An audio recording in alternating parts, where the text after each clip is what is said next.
United, united we stand. United, united we stand. United, united we stand. United, united we stand.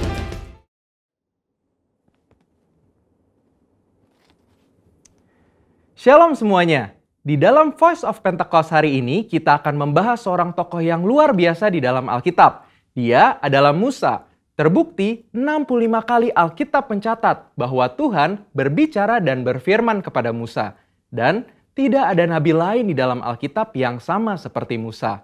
Nah, bukankah sebagai seorang percaya kita rindu untuk terus intim dan dapat bercakap-cakap dengan Tuhan? Karena itu, mari kita sama-sama mempelajari beberapa kualitas dari seorang nabi yang sangat menginspirasi dari zaman ke zaman secara singkat. Yang pertama, Musa memilih hidup dalam kebenaran.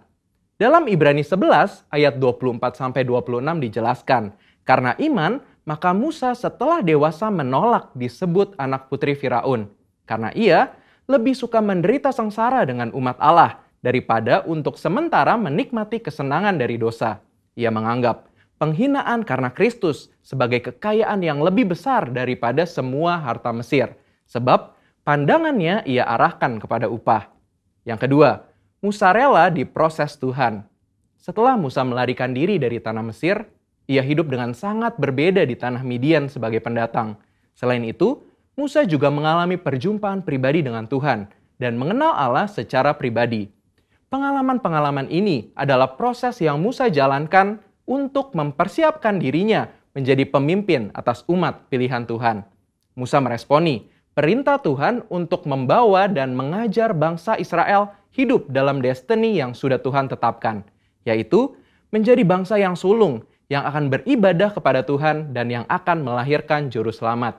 Musa sadar bahwa kehidupan dan apapun yang ia miliki adalah untuk menghidupi panggilannya. Yang ketiga, Musa taat penuh kepada Tuhan. Ketaatan adalah suatu ciri khas kepemimpinan dan gaya hidup dari Musa. Saat ia menerima perintah atau firman dari Tuhan, ia akan sampaikan kepada banyak orang. Dan setelah itu, ia pastikan agar perintah itu dilakukan dengan baik. Dalam berbagai kesempatan, Musa hanya mau mengambil tindakan jika memang Tuhan perintahkan demikian. Ini adalah suatu sikap penundukan diri yang luar biasa kepada Tuhan. Musa selalu menempatkan Tuhan sebagai pemimpin utama atas bangsa Israel, dan ia sebagai hambanya. Yang keempat, Musa selalu ingin adanya penyertaan Tuhan. Ketika bangsa Israel melakukan penyembahan kepada patung lembu emas, Tuhan memutuskan bahwa ia tidak akan berjalan bersama bangsa Israel ke tanah perjanjian, tetapi malaikat yang akan menuntun mereka. Apa reaksi Musa? Dia menolak untuk dituntun oleh malaikat, tetapi hanya mau dituntun oleh Tuhan. Musa bahkan menolak untuk disuruh berangkat dari padang gurun Sinai ke tanah perjanjian jika bukan Tuhan sendiri yang memimpin dia dan bangsa Israel. Musa menunjukkan bahwa bagi dia, penyertaan Tuhan adalah segala-galanya. Yang kelima, Musa mengejar hadirat Tuhan sekalipun ada resiko. Musa pernah meminta untuk melihat Tuhan di dalam kemuliaannya. Pada zaman itu, permintaan ini sangat beresiko, karena siapapun yang melihat Tuhan beresiko mati, karena karya salib Kristus belum terjadi. Pendeta Tommy Tenney dalam buku God Chaser menuliskan bahwa jika kita ingin benar-benar melihat Tuhan, kita harus siap mati. Mati atas keinginan duniawi, mati atas hasrat dosa, dan hidup bagi Kristus. Yang keenam, Musa bersyafaat bagi bangsanya. Salah satu tindakan Musa ketika Tuhan begitu marah kepada bangsa Israel yang melakukan dosa adalah dia bersyafaat bagi bangsa Israel. Bersyafaat artinya berdiri di hadapan Allah, memohonkan doa secara sungguh-sungguh bagi orang-orang tertentu. Tindakan syafaat Musa akhirnya membuat Tuhan mengubah keputusannya. Kita sebagai umat percaya perlu bersyafaat bagi bangsa kita. Yang ketujuh, Musa memiliki hati yang lembut. Bilangan 12 ayat 3 menuliskan bahwa Musa memiliki hati yang sangat lembut. Sekalipun waktu itu Miriam dan Harun mengatai Musa, tetapi dia memilih diam. Sehingga tidaklah mengherankan jika Tuhan begitu membelanya. Dan pembelaan yang sama Tuhan pasti berikan kepada setiap kita yang mau memiliki hati yang lembut. Yang kedelapan, Musa mengimpartasi apa yang dia terima dari Tuhan. Musa meneruskan apa yang ia terima dari Tuhan kepada orang-orang yang ada di bawahnya. Musa mengajari Yosua semua hal yang telah ia terima dari Tuhan, termasuk mengimpartasikan kepenuhan roh untuk mempersiapkan Yosua menjadi penerusnya. Jadi, kita sudah mendengar kualitas Musa yang patut kita contoh. Kita percaya saat kita melakukan apa yang Musa lakukan, maka kita pun akan menerima berkat yang sama. Biarlah di tahun integritas ini kita senantiasa selalu berusaha menjadi pribadi yang lebih baik. Saudara, untuk penjelasan lebih lengkapnya dari tim teologi kami, jangan lupa buka link yang ada di atas atau scan QR Code yang tersedia. Salam integritas, Tuhan Yesus memberkati. Shalom Bapak Ibu Saudara-saudari yang dikasihi Tuhan Yesus. Sebelum kita memulai ibadah pada minggu ini, mari kita sama-sama mendeklarasikan Pentakosta ketiga. 1. Pentakosta ketiga adalah pencurahan Roh Kudus yang dahsyat di zaman now melebihi yang terjadi di Azusa Street. 2. Pentakosta ketiga akan mengakibatkan penuaian jiwa yang terbesar dan yang terakhir sebelum Tuhan Yesus datang kembali. 3. Pentakosta ketiga akan membangkitkan generasi Yeremia, yaitu anak-anak muda yang dipenuhi Roh Kudus, cinta mati-matian kepada Tuhan Yesus, tidak kompromi terhadap dosa, dan akan bergerak untuk memenangkan jiwa. 4. Pentakosta ketiga lahir di Indonesia yang bergerak ke bangsa-bangsa. Gerakan ini dari timur ke barat dan akan kembali ke Yerusalem. 5. Pentakosta ketiga akan memberikan kuasa untuk menyelesaikan amanat agung Tuhan Yesus, dan setelah itu Tuhan Yesus datang kembali. Tuhan Yesus, terima kasih atas berkat-Mu pada hari ini ya Tuhan. Sekarang kami ingin memulai ibadah kami. Persiapkanlah hati kami ya Tuhan, agar hati kami hanya sungguh-sungguh untuk memuji dan memuliakan nama-Mu. Terima kasih Tuhan, kami telah berdoa dan mengucap syukur. Haleluya, amin.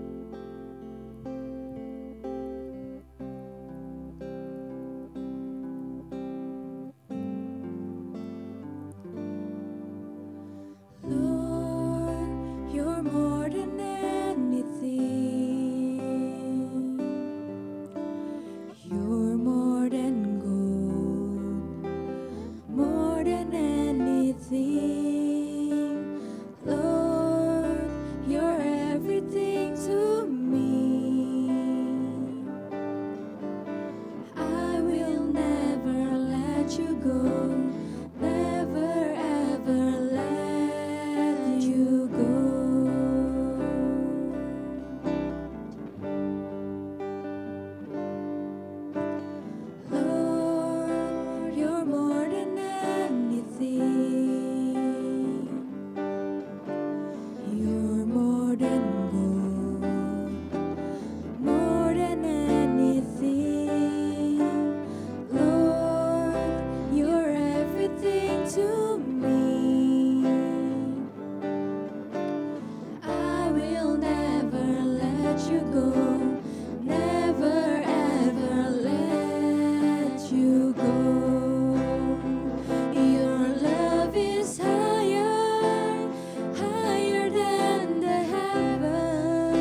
let you go.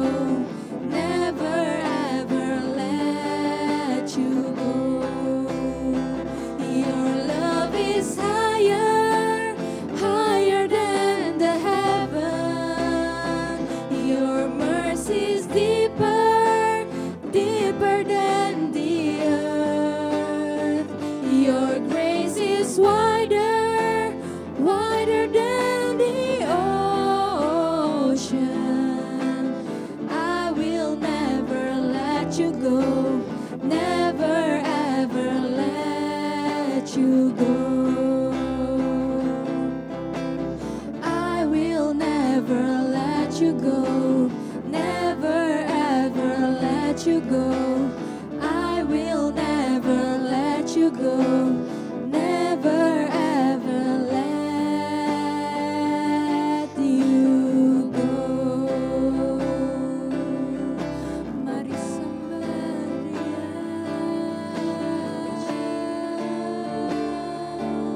Haleluya.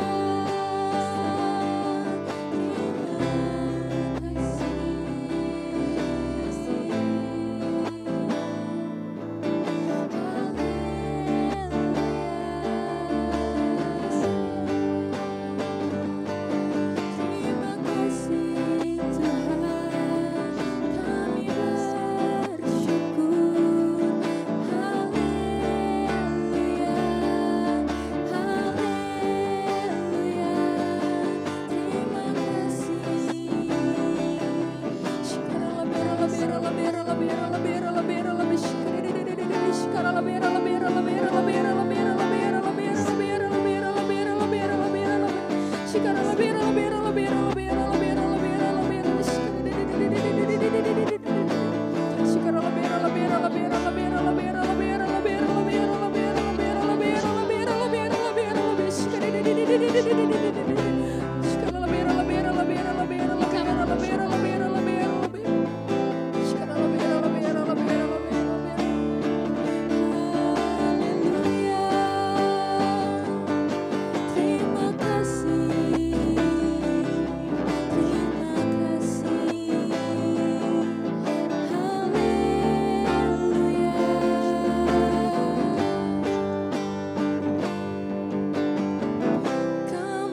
Kemuliaan bagi Allah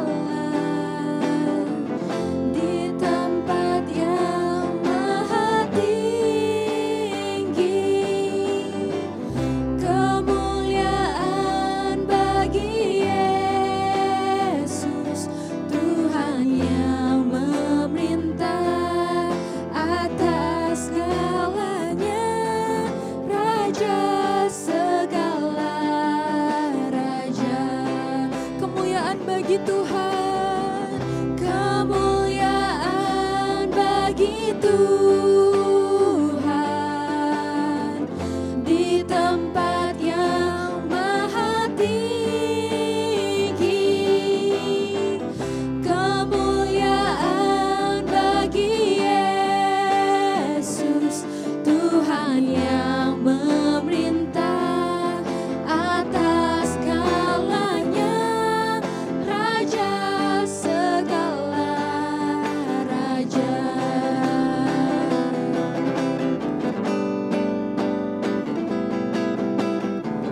Kemuliaan bagi Tuhan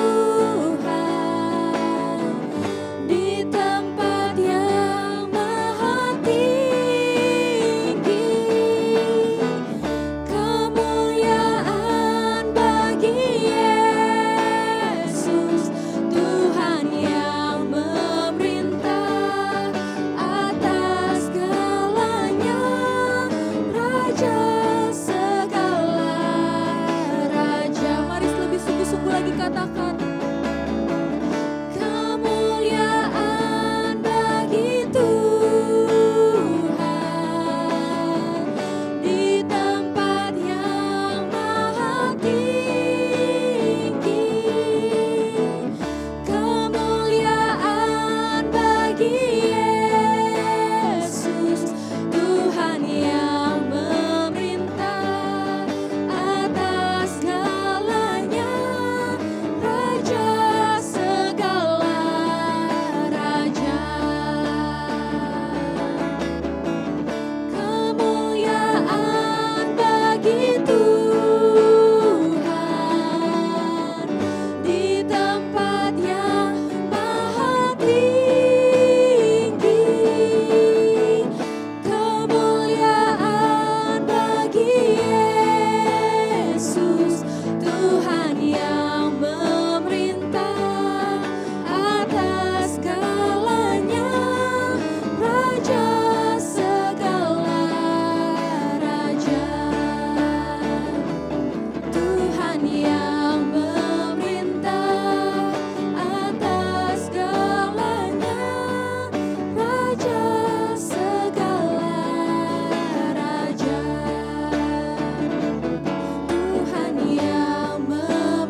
kasih Tuhan Yesus kalau kami masih boleh memuji menyembah nama-Mu Tuhan.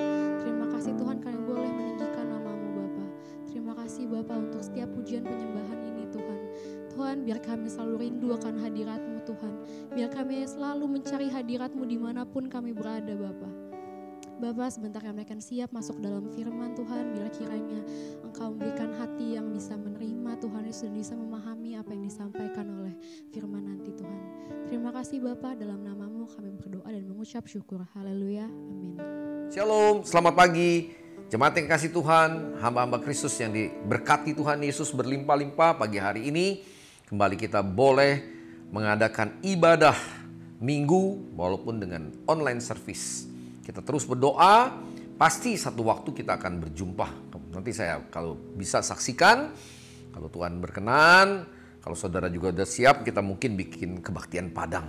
Nah, ada tempatnya, ada. Pasti Tuhan siapkan yang terbaik. Ya, nanti kita lihat nanti cara-cara Tuhan bekerja dengan luar biasa.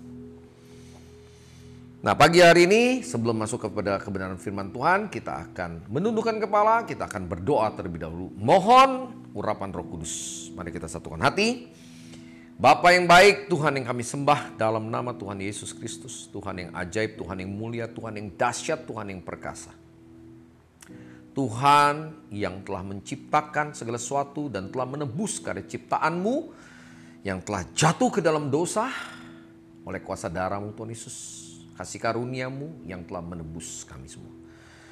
Pagi hari ini biar Roh Kudus terus menyempurnakan karya penebusan Kristus melalui kebenaran firman Tuhan Yesus. Yaitu 10 langkah menjaga kasih karunia Kristus. Karena kami tahu kami harus menghargai kasih karunia itu. Kami tidak pernah bisa bayar. Kami tidak pernah dapat balas kebaikan-Mu. Terima kasih Roh Kudus, urapi semua kami. Baik yang ada di studio maupun hamba-hamba-Mu yang ada di rumah kami masing-masing. Kiranya kebenaran firman-Mu menjadi rema dalam setiap kehidupan kami, tertanam dalam hati yang subur, berakar dengan kuat, bertumbuh dengan kuat, dan berbuah dengan berlipat kali ganda. 30, 60, bahkan 100 kali ganda. Buah yang matang di hadapan-Mu. Makasih Tuhan, bungkus kami dengan kasih-Mu dengan kuasa darah Tuhan Yesus. Ya, urapan-Mu Roh Kudus terus mengajar kami. Engkau adalah guru agung kami. Di dalam nama Tuhan Yesus Kristus, sembunyikan hamba-Mu di balik salib-Mu. Haleluya, kita yang percaya diberkati bersama-sama katakan amin. Sekali lagi saudara, shalom, selamat pagi. 10 langkah menjaga kasih karunia Tuhan, itu temanya.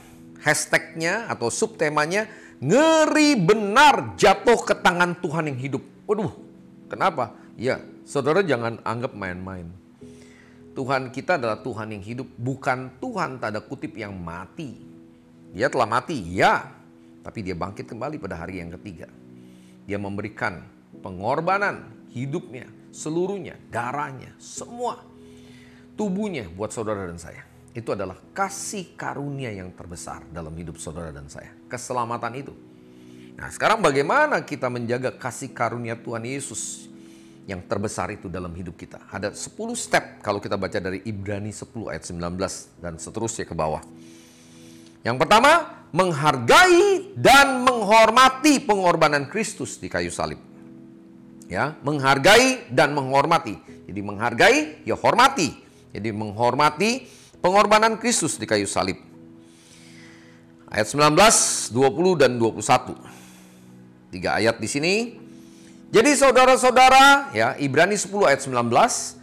Jadi saudara-saudara, oleh darah Yesus kita sekarang penuh keberanian dapat masuk ke dalam tempat kudus. Jadi penuh keberanian karena apa? Darah Yesus. Bukan karena perbuatan baik saudara dan perbuatan baik saya. Nggak ada urusan itu. Itu hanya karena darah Tuhan Yesus yang tercurah di Golgota. Ayat 20, karena ia telah membuka jalan yang baru dan yang hidup bagi kita melalui tabir, yaitu dirinya sendiri. Wow, tabir tebelah 2 bait suci. Waktu Yesus mati di kayu salib, Tuhan kita,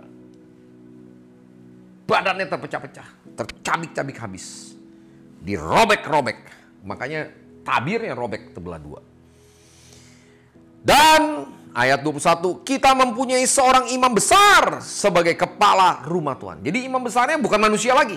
Karena manusia tetap aja ada darah dan daging, ada dosa, ada kesalahan. Tapi ini Tuhan yang menjadi manusia.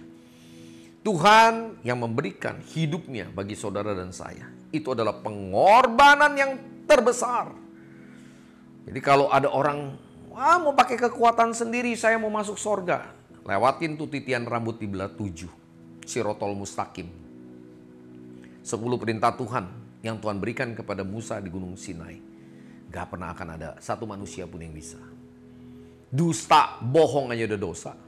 9 saudara jalanin 10 perintah Tuhan. 1, 2, 3, 4, 5, 6, 7, 8, 9. Ke-10, jangan engkau mengingini milik sesamamu. Iri, dengki. Saudara lihat orang berhasil, kadang-kadang kita tanpa sadar mungkin iri. Itu aja udah dosa.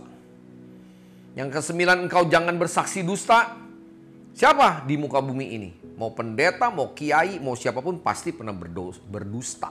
Pernah berbuat bohong, berkata bohong, pasti. Saya pasti jamin. Kenapa? Karena firman Tuhan bilang tidak ada satu manusia pun. Ya, semua manusia telah berbuat dosa. Tidak ada satu manusia pun yang tidak pernah berbuat dosa. Hanya satu manusia, yaitu Tuhan yang menjelma menjadi manusia, Yesus Kristus, yang telah menebus dosa saudara dan saya. Ini yang harus kita hargai. Kita harus hormati pengorbanan darah Tuhan Yesus. Pengorbanan di salib, waktu Kristus di kayu salib. Kalau saudara nggak pernah menghormati, nggak pernah menghargai, tidak senantiasa membawa kematian Kristus dalam kehidupan saudara, saudara menyepelekan. Apalagi dengan pengajaran yang selalu by the grace of God. Iya, by the grace of God, seluruh by the grace of Jesus. Tapi kita harus menghargai. Orang itu harus benar-benar menghargai, benar-benar menghormati. Ya, kalau ini dasarnya nomor 1, saudara udah benar posisinya murni, menghormati, menghargai karya penebusan Kristus di kayu salib. Karya terbesar dalam hidupku, pengorbananmu yang selamatkanku. Engkaulah harta yang tak ternilai, yang ku miliki dan ku hargai. Yesus, engkau ku hormati, ku hargai. Jadi karya terbesar dalam hidup kita, pengorbanan Kristus. Hargai, hormati. Kalau saudara hargai, hormati, saudara nggak mudah lah untuk berbuat kesalahan, pelanggaran lagi. Kita selalu jaga, hidup kita selalu prudent, hati-hati. Ya, nggak baperan lagi, nggak gampang tersinggung, nggak gampang nyakitin orang. Itu yang pertama. Nah yang kedua, kita baca di ayat 22-nya. Ibrani 10 ayat 22. Harus memiliki hati yang tulus ikhlas dengan iman yang teguh. Harus memiliki hati yang tulus ikhlas dengan iman yang teguh. Ya. Karena itu, ayat 22, marilah kita menghadap Tuhan dengan hati yang tulus ikhlas dan keyakinan iman yang teguh. Oleh karena hati kita telah dibersihkan dari hati nurani yang jahat dan tubuh kita telah dibasuh dengan air yang murni. Saya ulangi, karena itu marilah kita menghadap Tuhan dengan hati yang tulus ikhlas dan keyakinan iman yang teguh. Ini dia yang paling penting. Ya, setelah saudara menghormati, menghargai karya penebusan Kristus di kayu salib, itu yang pertama, langkah yang pertama. Yang kedua, harus memiliki hati yang tulus ikhlas, murni. Kenapa ikut Tuhan Yesus? Karena Tuhan Yesus telah menebus saya. Selagi saya berbuat dosa, Tuhan sudah mati buat saya. Saudara nggak ada embel-embel, berkat lah, mujizat lah, segala macam itu nggak ada urusan saudara sebetulnya. Itu hanya bonus. Hati saudara harus murni seperti emas. Makin dibakar makin murni. 20, 22, 24 karat. Kalau bisa naik ke logam mulia. Kalau bisa jadi emas tempaan, ditempa lagi. Itu murninya luar biasa. Nilainya nggak terhingga. Dan iman yang teguh. Jangan sedikit-dikit Allah. Ya, jual hak kesulungan. Hanya karena semangkok kacang merah. Hanya karena keadaan makin sulit. Boleh saudara. Ya, orang dunia nyari pesugihan. cari jalan bagaimana. Kita kan ngadep Tuhan aja, dia Bapa kita. Kalau saudara dan saya menghargai pengorbanan Kristus kayu salib, saudara memiliki hati yang murni, hati yang tulus, iman yang teguh, pasti Tuhan tolong saudara. Saudara pasti ditolong oleh Tuhan Yesus, ditolong oleh Roh Kudus, diberikan hikmat pewahyuan untuk apa yang saudara harus kerjakan di hari-hari yang sukar ini. Nanti saya mau bersaksi. Ada banyak sekarang yang lagi disiapin untuk perkara besar. Ya, untuk orang yang memiliki hati yang murni, yang tulus. Tapi kalau hatinya bulus, ya silakan aja saudara. Jalanin aja pakai trik sono, trik sini. Ya, tikung-tikung, tipu-tipu. Habis pasti. Yang ketiga dari ayat 23. Marilah kita teguh berpegang pada pengakuan tentang pengharapan kita. Sebab Ia yang menjanjikannya setia. Harus memiliki pengharapan kepada semua janji-janji Kristus. Ya, jelas di sini dikatakan, marilah kita teguh berpegang pada pengakuan tentang pengharapan kita. Sebab Ia yang menjanjikannya setia. Karena yang menjanjikannya adalah Tuhan yang setia. Emangnya kita nggak setia? Makanya saudara dan saya harus setia. Di sini dikatakan, marilah kita teguh berpegang pada pengakuan tentang pengharapan kita. Sebab Ia yang menjanjikannya setia. Kuncinya di kesetiaan kita ini. Kita teguh berpegang pada pengakuan pengharapan. Ya, harus memiliki pengharapan sepenuhnya kepada semua janji-janji Kristus. Ya dan amin. Tuhan yang berjanji, Tuhan gak akan mungkiri. Memang ada prosesnya. Seringkali manusia jatuh dalam prosesnya. Saya mau saksikan ada satu hamba Tuhan. Dia janjikan sama Tuhan, nanti dia akan dapatin satu lahan tanah seluas 10 hektar lebih. Dan kemudian ada orang nawarin, ya gereja ini cukup besar. Dia beli dengan harga sekitar 150.000 apa. Pokoknya habis kira-kira total akhirnya sekitar 50 M. Ya, 50 miliar. Berarti sekitar 300 ribuan something karena ada 12 hektar. Nah, waktu dia bayar, dia nggak periksa. Ternyata itu sertifikatnya ada di bank. Orang yang jual pun tidak ngomong. Wah, kelayangan dia. Sekelilingnya harga tanah udah jutaan per meter. Dia bisa dapetin hanya 300 ribuan, 150 ribu, 300 ribu. Pokoknya totalnya hanya dia keluarin 300 ribuan. Karena hampir 50 miliar. Dia udah bayar, mentok. Waduh, tapi Tuhan yang berjanji. Tuhan yang menggenapi. Akhirnya Tuhan kasih hikmat. Setelah 6 bulan, dia berdoa terus. Ini tanah jadi kayak sengketa. Karena nggak ada sertifikatnya. Ternyata orang itu ditanya, di mana sertifikatnya? Yang asli ada di bank. Reksa sama bank, ternyata harus pecah sertifikat. Harus keluar lagi 900 juta. Dia bilang 1 miliar juga saya bayar. Kalau enggak saya harus bertanggung jawab, ini duitnya jemaat, duitnya gereja. Dia beli pakai yayasan gereja. Puji Tuhan, akhirnya beres semuanya. Ya, nanti mungkin ada waktunya, kalau saudara yang mau ikut di situ ditanamin ikan.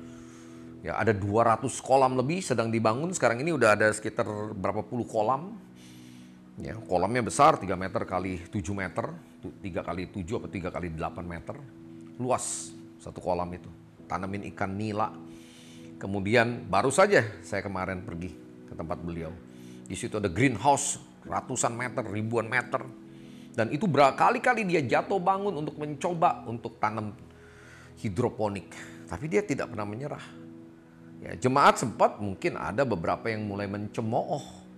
Gimana itu pendeta jadi ngurusin ikan, ngurusin domba, bukan ngurusin jemaat. Justru dia bilang, saya ngurusin jemaat Pak Didi sekarang. Karena jemaat banyak yang jobless. Jadi dia sekarang jualin ikan-ikannya lewat jemaat, dikasih potongan 30%. Jemaat sekarang jualan ikan nila, jualan sayuran hidroponik. Saya siapin semua. Ada yang namanya kambingnya, ada dombanya, ada sapinya. Ya, dia udah rintis ini udah berapa tahun. Ini baru mulai. Ya, investasinya nggak sedikit, 50 miliar. Belum bangunan-bangunan, mungkin sekitar 60-70 miliar pada akhirnya. Kemarin saya ngomong sama beliau. Masalah itu dia bilang, saya sekarang suruh minta 100 hektar. Nggak tahu ada satu sepupu kita, Pak Haji punya lahan luas. Dikasih 100 hektar, hanya bayar pajaknya aja. Sama balik nama 15.000 per meter. Itu aja habis 15 miliar. Saya bilang, Pak, yang Tuhan taruh dalam hati saya, kita memberi makan bukan sekota, se-Indonesia bahkan sedunia. Seperti Yusuf. Berarti lahan di Indonesia yang akan dipakai. Dan itu saya berdoa, Tuhan kiranya kalau memang Tuhan berkenan, kita kerjasama sama pemerintah. Tanah-tanah negara nggak usah dibayar, tapi bagi hasil. Puji Tuhan, ini udah ada jawabannya. Semoga saudara bantu doa, semoga kita bisa kerjasama MOU antara Koperasi Maranatha dengan pihak pemerintah. Ya, kita kalau Tuhan berkenan, inilah yang menjadi lumbung Yusuf, yang ketahanan pangan yang dibuat oleh Pak Jokowi. Ya, itu diserahkan. Jadi mari saudara, kita bergerak sesuai dengan pengharapan yang Tuhan berikan. Bukan mau-mau kita, enggak. Kita enggak bermimpi yang tanda kutip dengan kedagingan kita, enggak ada. Kita bermimpi daripada semua janji-janji Kristus. Visi dari Tuhan, misi yang dari Tuhan, kita lakukan aja. Ada bagian kita, ada bagian Tuhan. Kalau saudara teguh berpegang kepada semua janji-janji Tuhan, Tuhan yang akan menggenapi. Asal saudara tidak bimbang. Banyak orang yang kadang-kadang ada juga yang ngomongin ke saya, itu si Pak Didi ngurusin apa sih, koperasi aja. Nah, orang itu ngomong lagi sama saya sekarang, Pak Didi kenapa ngurusin koperasi? Kenapa nggak ngurusin jemaat? Saya itu ada hubungannya antara koperasi dan dengan jemaat. Nah, jemaat sekarang pada susah, mau bagaimana? Harusnya dari dulu kalau semua menopang, jemaat-jemaat semua menopang, ini kita udah besar sekali. Kita dari Bank Danamon sudah ada MD Safe. Semua keluarin data-data saudara, hanya KTP saudara. Saudara bisa dapetin cashback 250.000 itu per satu account yang dibuka. Ya, itu aja susah. Mesti dimintain satu.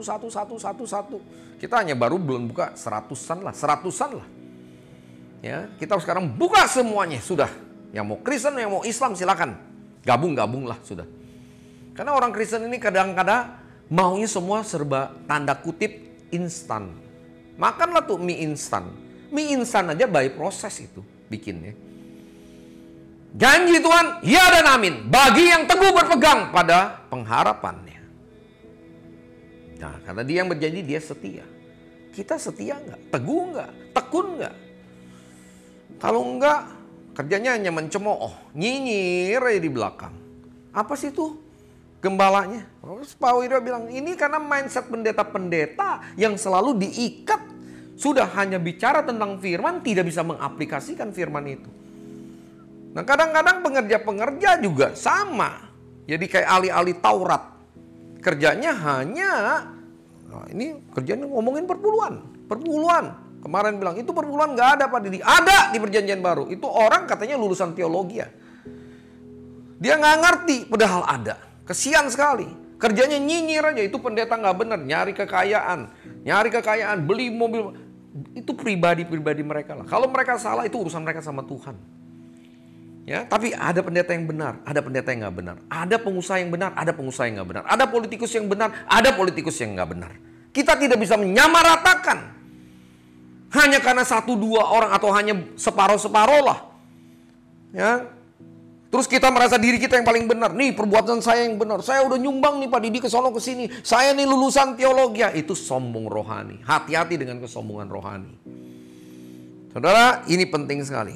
Saya sampaikan ini supaya kita teguh berpegang pada janji-janji Kristus. Karena dia yang menjanjikan setia. Itu yang nomor 3. Ya.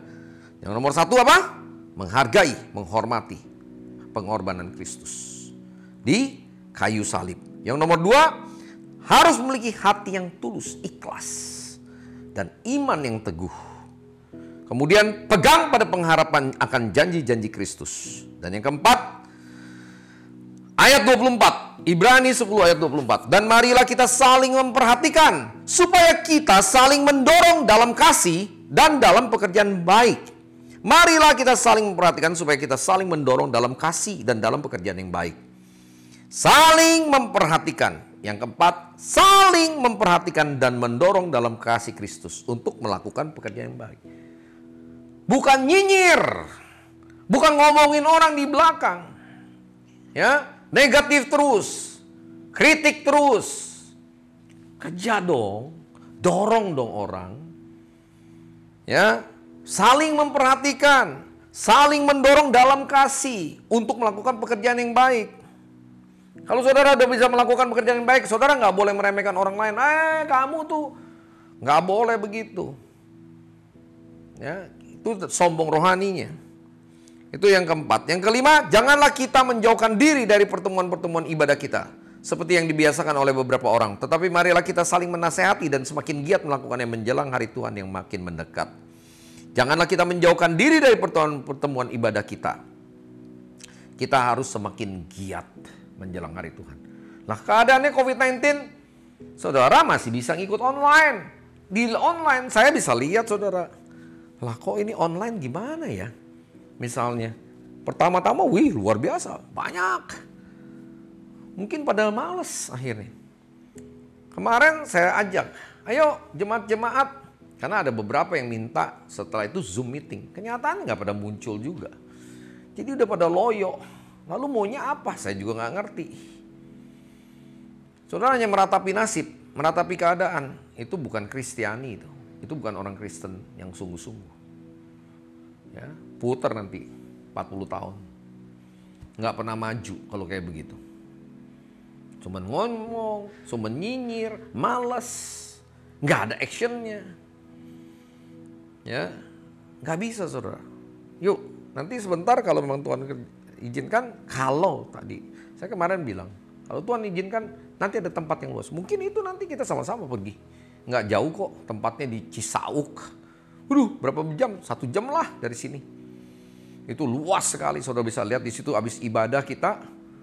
Ya, bikin tenda aja, nanti saya suruh aja hamba Tuhannya. Bikinin tenda, taruhin tenda, kita beribadah di situ. Pagi-pagi tapinya. Yang mau datang boleh, nggak mau, yaudah, nggak apa-apa. Yang nggak mau ya silakan nonton sambil tiduran, silakanlah. Berleha-leha, bermalas-malasan, silakan.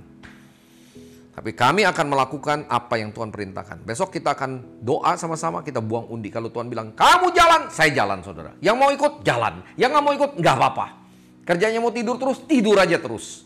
Lipat tangan, tidur sebentar, malas sebentar, maka kemiskinan menyerbu saudara. Ya, jangan nanti salahin. Kalau orang malas itu pasti nanti jadi miskin. Ya, pasti jadi miskin. Karena apa? Malas. Tuhan memberkati orang yang rajin, bukan orang yang malas. Rajin beribadah. Jangan menjauhkan diri. Covid gimana? Nggak usah takut sama si Covid. Udah diinjak dalam nama Tuhan Yesus. Tadi kalau saudara menghormati darah Kristus, pengorbanan Kristus, saudara nggak perlu takut. Kalau saudara memiliki hati yang tulus, saudara nggak perlu takut. Iman yang tulus, saudara nggak perlu takut. Saudara berpegang pada janji-janji Tuhan, saudara tidak perlu takut. Kita tidak perlu takut. Karena Tuhan yang bela. Jadi ngomong kosong kalau sedikit-sedikit pakai hikmat takut, pakai hikmat takut.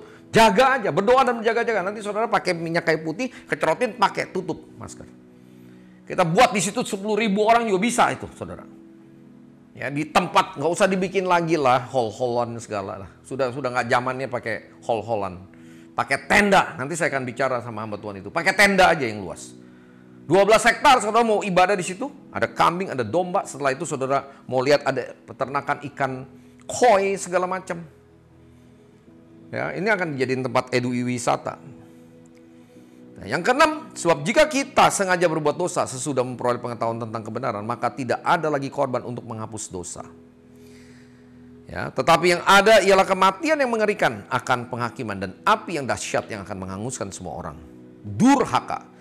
Jika ada orang yang menolak hukum Musa, dia dihukum mati tanpa belas kasihan atas keterangan 2 atau 3 orang saksi. Betapa lebih beratnya hukuman yang harus dijatuhkan atas dia yang menginjak-injak anak Tuhan, yang menganggap najis darah perjanjian, yang menguduskannya, dan yang menghina roh kasih karunia, yaitu Roh Kudus. Sebab kita mengenal dia yang berkata, pembalasan adalah hakku, akulah yang akan menuntut pembalasan. Dan lagi Tuhan akan menghakimi umatnya. Ngeri benar kalau jatuh ke dalam tangan Tuhan yang hidup. Amin. Sebab jika kita sengaja, saya ulangi ayat 26-nya saja. Sebab jika kita sengaja berbuat dosa sesudah memperoleh pengetahuan tentang kebenaran, maka tidak ada lagi korban untuk menghapus dosa itu. Jadi jangan, yang ketujuh, jangan dengan sengaja melakukan dosa. Ya. Jangan coba-coba berbuat dosa. Ini ke-6 ya. Poin yang ke-6. Ya.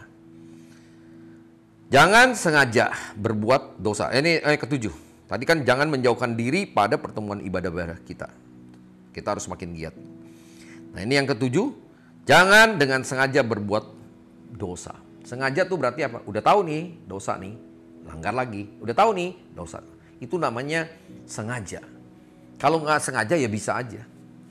Biasanya gini, misalnya yang gampangnya. Orang itu biasanya bohong dari kecil sampai umur 20 tukang bohong. Kalau nggak bohong tuh nggak enak karena udah jadi habit, udah jadi kebiasaan, udah jadi budaya dia. Begitu dia bertobat, biasanya berkali-kali lagi juga dia akan jatuh di dosa yang sama, itu bohong. Tapi kan ada Roh Kudus. Tuhan tolong saya, setelah berbuat dosa minta ampun. Besok mungkin biasanya tiap hari jadi seminggu sekali, nanti jadi sebulan sekali, jadi setahun sekali. Lama-lama hilang itu. Ya, kalau orang makin yang sungguh-sungguh makin benar, makin kudus. Yang kudus makin kudus, yang benar makin benar, yang jahat makin jahat. Ini akhir zaman. Jangan sengaja berbuat dosa, maka selesai. Ya, kalau kita berbuat dosa dengan sengaja. Kemudian ayat yang selanjutnya, ayat 32, jadi ngeri benar kalau jatuh ke dalam tangan Tuhan yang hidup. Jangan main-mainin Tuhan. Jangan main-mainkan Tuhan. Tuhan kita itu, dia adalah hakim yang adil. Ingatlah akan masa yang lalu, ayat 32. Sesudah kamu menerima terang, kamu banyak menderita oleh karena kamu bertahan dalam perjuangan yang berat. Baik waktu kamu dijadikan tontonan oleh cercaan dan penderitaan, maupun waktu kamu mengambil bagian dalam penderitaan mereka yang diberlakukan demikian. Memang kamu telah turut mengambil bagian dalam penderitaan orang-orang hukuman. Dan ketika harta kamu dirampas, kamu menerima hal itu dengan sukacita. Sebab kamu tahu bahwa kamu memiliki harta yang lebih baik dan yang lebih menetap sifatnya. Sebab itu janganlah kamu melepaskan kepercayaanmu, karena besar upah yang menantinya. Ayat 36, sebab kamu memerlukan ketekunan, supaya sesudah itu kamu melakukan kehendak Tuhan, kamu memperoleh apa yang dijanjikannya. Ya, harus memiliki ketekunan. Ketekunan yang matang, ya, itu kamu tidak akan kekurangan satu apapun. Itu bicara ketekunan. Jadi itu yang ke-8, harus memiliki ketekunan. Lalu yang ke-9, sebab sedikit bahkan sangat sedikit waktu lagi, dan ia yang akan datang sudah akan ada tanpa menangguhkan kedatangannya. Yang ke-9, merindukan kedatangan Kristus yang kedua. Orang mau jaga kasih karunia Tuhan, setelah punya ketekunan, dia merindukan kedatangan Tuhan Yesus yang kedua. Tiap hari yang ada di dalam pikiran kita, hati kita, nanti perkataannya juga pasti munculnya sama. Ayo siap-siap, Tuhan udah mau datang. Siap-siap, Tuhan udah mau datang. Tuhan udah mau datang. Itu kelihatan. Orang itu merindukan. Tapi dia bilang, nggak ada yang tahu Tuhan datang kapan. Pokoknya siap-siap aja, ngomong kosong. Udah nggak tahu, siap-siap. Gimana? Tanda-tandanya kelihatan kok Tuhan udah mau datang. Ya kalau kita mati, ya itu rip. Saudara bisa besok juga mati. Saya juga bisa besok mati. Itu Tuhan datang juga. Tapi yang maksud di sini kedatangan Kristus yang kedua itu rapture. Diangkat. Ya, tapi kalau saudara nggak percaya, bisa nggak rapture? Rasanya sulit. Orang nggak percaya kok. Ya, nggak ada iman kok. Nggak punya ketekunan kok. Kebanyakan rip. Ya sudah rip lah. Kubur aja. Dia dapat privilege juga kok, nanti juga diangkat juga.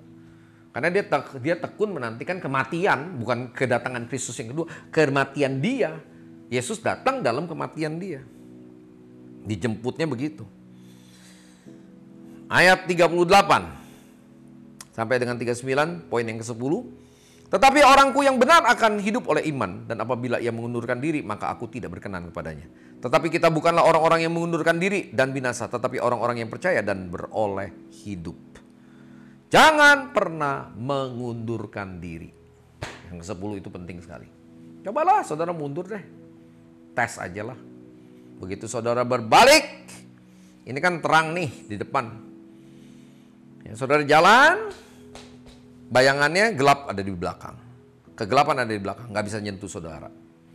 Tapi waktu saudara mulai begini, mengundurkan diri, berbalik dari Tuhan, bayangannya ada di mana saudara? Di depan saudara. Saudara hidup dalam kegelapan, melangkah dalam kegelapan. Orang yang mengundurkan diri, yang tidak sungguh-sungguh lagi sama Tuhan, yang tidak lagi mau melayani Tuhan, dia berbalik meninggalkan Tuhan, dia berjalan dalam kegelapan. Terangnya ada di belakang dia, karena dia balik lagi ke dunia. Ataupun segini deh, 50-50. Ada di mana? Bukan di sini. Ya, di sini, di samping. Bukan di depan, bukan di belakang, di samping. Saudara selalu dipepet sama ditempel sama kegelapan. Ya, nggak bisa saudara setengah-setengah. 100% fokus sama Tuhan. Nggak bisa separuh, 50%. Apalagi ninggalin Tuhan, mengundurkan diri. Sudahlah, selesailah. Ya, yang rugi kita kok. Tuhan nggak pernah rugi. Kita yang rugi. Saudara dan saya yang rugi kalau mengundurkan diri. Ya, udah pelayanan begini udah paling enteng, sepertinya udah hampir nggak ada pelayanan. Apalagi yang namanya, maaf ya, diaken, mana pelayanannya? Pekerja-pekerja, mana pelayanannya? Pendoa-pendoa, ya makin diam aja, ngedekam aja semuanya. Ya, Tuhan mau berdoa dan bekerja, mempersiapkan kedatangan Tuhan Yesus. Keluar dari tempat persembunyian, udah waktunya keluar. Nggak usah terus-terusan sembunyi. Tuhan juga mau kita waktunya keluar nanti. Siap-siap, kita harus keluar. Ya, mau berapa lama? Itu ada tempo, ada periodenya, sembunyi juga. Ya, kita nih burung Raja Wali, bukan burung emprit. Kalau burung Raja Wali itu ngeliat badai, dia terjang itu badai. Ditengking COVID-nya nggak bisa, terjang COVID-nya. Kalau memang mesti mati, matilah dalam nama Tuhan Yesus. Nggak perlu saudara juga takut. Karena saudara menghargai yang namanya karya penebusan Kristus. Ada darah Tuhan Yesus yang membungkus saudara. Solid sepenuhnya. Ya, itu yang terpenting. 10 langkah untuk menjaga kasih karunia Kristus. Bagi yang sungguh-sungguh, mari saya mengimbau saudara bangkit. Bangkit.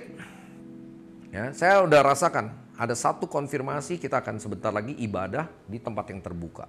Pakai tenda juga bisa, tapi tendanya nggak usah yang tertutup 100%. Kalau masih takut, padahal nggak perlu takut saudara. Kalau saudara benar-benar, kita nih takdir ada di tangan Tuhan. Percaya nggak? Mati hidup kita bukan karena COVID. COVID-nya mau berapa banyak, mau nempel di hidup saudara, dia nempel ini darah Tuhan Yesus, mati dia COVID-nya, kebakar oleh api Roh Kudus yang ada dalam kita. Tapi kalau kitanya selalu buka celah, kitanya selalu takut, di dalam kasih yang sempurna tidak ada ketakutan. Barang siapa takut, dia tidak sempurna dalam kasih. Berarti ada something wrong yang harus kita bereskan dalam hidup kita. Saudara, hargai karya penebusan Kristus. Percaya sepenuhnya pada janji-janji Tuhan. Miliki iman yang teguh. Percaya pada pengharapan semua janji-janji Tuhan Yesus. Itu langkah-langkah 1, 2, 3, 4, 5, 6, 7, 8, 9, 10. Lakukan semua. Maka saudara pasti Tuhan jaga. Tuhan bela. Ini bukan teori saudara. Ini praktek dalam kehidupan kita. Ya, bagi yang mau sungguh-sungguh. Tapi kalau yang cuma nyinyir lagi. Nyinyir mulu hidupnya. Ngomong terus di belakang. Bangkit deh, udah. Ayo jalan sama-sama. Kita lagi siapin menjadi lumbung Yusuf untuk Indonesia. Kita adalah Yusuf-Yusuf di akhir zaman yang akan menyiapkan makan. Baik rohani maupun jasmani. Yang percaya katakan amin. Tuhan Yesus berkati berlimpah-limpah. Mari kita tundukkan kepala. Bapak, kami mengucap syukur di minggu pertama di bulan 3 ini kami mengucap syukur Tuhan Yesus. Engkau telah menyertai kami dengan dahsyat, dengan ajaib. Ada 10 langkah kami setelah menerima kasih karunia daripada Kristus melalui pengorbananmu. Kami mau menjaganya. Kami mau terus menindaklanjutinya. Tuhan tolong kami, urapi kami. Sehingga kami menjadi pendengar yang baik dan pelaku firman-Mu yang baik. Kami tidak lagi hanya berteori, tapi kami melakukannya. Tuhan, kalau Engkau menghendaki kami keluar, kami buat ibadah lagi bersama-sama di tempat yang terbuka, maka Tuhan akan menyiapkannya. Dan besok hari Kamis, besok hari ini Tuhan, kalau Tuhan berkenan juga, kami akan buat itu menjadi satu kesepakatan. Kami berdoa memohon kehendak-Mu. Kalau Tuhan menghendaki, maka Tuhan jawab iya, dan tempatnya Tuhan sudah siapkan juga. Kami akan tetap melangkah. Bukan kata manusia, tapi kata Roh Kudus. Karena kami anak-anak Tuhan yang hidup dipimpin oleh Roh Kudus. Bukan apa kata orang, bukan berdasarkan penilaian pikiran seseorang, tapi Roh Kudus yang menuntun kami. Urapi kami semua, berkati kami semua. Mari kita angkat kedua tangan kita. Biarlah Tuhan Yesus menyertai kami. Sebentar kami akan berpisah satu dengan lain. Kami boleh menerima berkat daripada Tuhan Yesus Kristus. Jemaat yang dikasih Tuhan, mempelai Kristus, sahabat mempelai Tuhan. Biar kita boleh kembali ke rumah tangga kita masing-masing dan kita beraktivitas menyatakan kemuliaan Tuhan sepanjang minggu ke depan dengan berkat daripada Bapa di sorga, yaitu kebenaran, damai sejahtera, dan sukacitanya. Kasih dan kuasa yang sempurna daripada Tuhan kita Yesus Kristus, penyataan, bimbingan, pertolongan, penghiburan, urapan yang baru oleh Roh Kudus akan selalu menyertai kita sekalian. Mulai pagi siang hari ini sampai Maranatha, Tuhan Yesus datang kedua kali menjemput kita di ondang-ondang permai dan bahkan sampai selama-lamanya. Kita yang percaya diberkati bersama-sama, katakan amin, amin, amin, amin. Terima kasih, Tuhan Yesus berkati. Sampai jumpa minggu yang berikutnya. Haleluya, amin.